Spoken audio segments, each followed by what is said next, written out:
we go.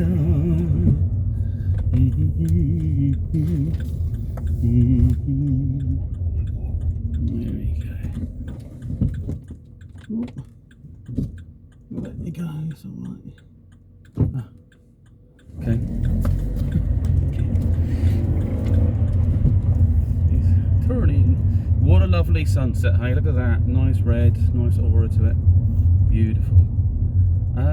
So experiences, well, yesterday I was meditating on some beings. So I think sometimes, you know, can you connect to other entities? And I was meditating on something. And the thing is, I mean, it's great to learn stuff, right? But I think there's intelligent systems that are like hive minds, and if you tune into them, then you start gaining insight and knowledge. It's a bit like inspiration. It comes to you from maybe your own processes or some deeper level of consciousness. Like it already exists. You're just being shown it exists. So it brings about a deeper sort of spiritual awareness. Anyway, so I was meditating on some being. It looked like they were kind of like greys. Some sort of interactions, whether it's a projection of my own mind or whether there was something more to it. And then that night I was laid in bed and I watched something like Planet X, and it talked about a geomagnetic storm coming or something. Anyway, I heard this like noise like I went like that, and I thought, what on earth's that? And I thought, I wonder if it's that electric storm.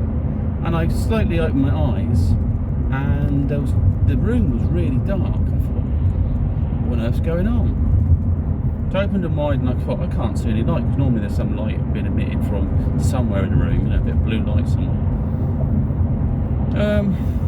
So I laid there for a while and I wasn't really sort of too worried. I wondered what that noise was. And then I kind of moved around. I thought, oh, facing the wall. That's why it's so bloody dark. And there was light. I thought, oh, that's great. So the power system hasn't gone out, been knocked out or something. But the noise was strange, and I couldn't really place it. I think I eventually just went back to sleep. But so that was a bit of an interesting experience. And there's something like electromagnetic entities popped into my mind, and there was something about the solar flare and about the sun, or basically electrical things in the universe being kind of like conduits for these entities. Almost like, you know, we used to think, well, maybe we still do think to a certain degree, that sort of electrons are these like particles that are moving around, but actually they're sort of phase in and out, and they're forms of energy, like wave energy, that can manipulate the ether. That's what it is. There's a kind of like a pool of gravity we're in that's got rules. So it's like the net. It's like there's an underlayer of things built on the underlayer of the code, the matrix, and it manipulates that, and it gets given a form. So you've got these photons in light, but then it turns back into this other sort of data form, or goes into another dimension. Basically, there's a point where it doesn't exist, there's a point where it does exist. Like us, really, we kind of live for now, and maybe gone another time, and then come back again. It's, you know, we kind of do that. We can go to sleep, really. We go from the particle to the wave. We haven't got a clue what we are, and then suddenly you reform. Or you might have a dream, an intense, like you're in a place or a different dimension. So it's quite interesting what we are, and whether this kind of like. So I might try to meditate onto more of these beings. I mean, it could be that noise was associated with them in some way, or it's just a projection of something else, or maybe it's a noise, because I live in a block of flats, but it was a bizarre noise anyway. It was like a lasery type noise, like technology of some sort. I mean, it could be that I've started dipping around, poking around, and they want to know what the hell I am, and so they've just tracked me back and just getting some basic information. I mean, I don't know. It could be that is a Stargate or something I heard going off. I don't know. But I'm kind of open-minded about it. I mean, sometimes you talk about things, but like you want to shut it down straight away. It's because they're afraid of what they might be perceived as for living outside the box or thinking outside the box. But I just don't think we just don't know enough. I mean, I come from this esoteric view, is that everything's true until proven false.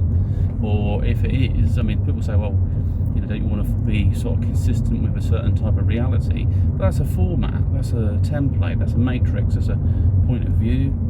So yeah, do I want to support scientists in their own opinions? I'd like to have a look into what they believe and study it, certainly. You know, there's points of learning there. But I don't want to lose the ability to think for myself, to see the world with a certain innocence that a child might do. So I think that's quite important. Anything else? Yeah, so I've in crypto land with my investments. The problem is I bought something on an exchange that I couldn't move and I couldn't stake or do anything with it. It was great investment. So what I had to do is I had to cash it out into a different to BNB, actually, to the Binance chain. Send it over to a wallet, convert it into a Binance chain, take it to PancakeSwap, turn it into XVS, which is the Venus token, go into the Venus website, and then stake it. So it's about 7.5 on it, and being shifted into dollars, it looks like I've got loads. I thought, oh great, that's great, because you lose some in the sort of transferring it around. But the idea, because it's about to go up, Bitcoin, I want to stake things that are going to set my portfolio up. Anyways, peace on, have a great one. Bye.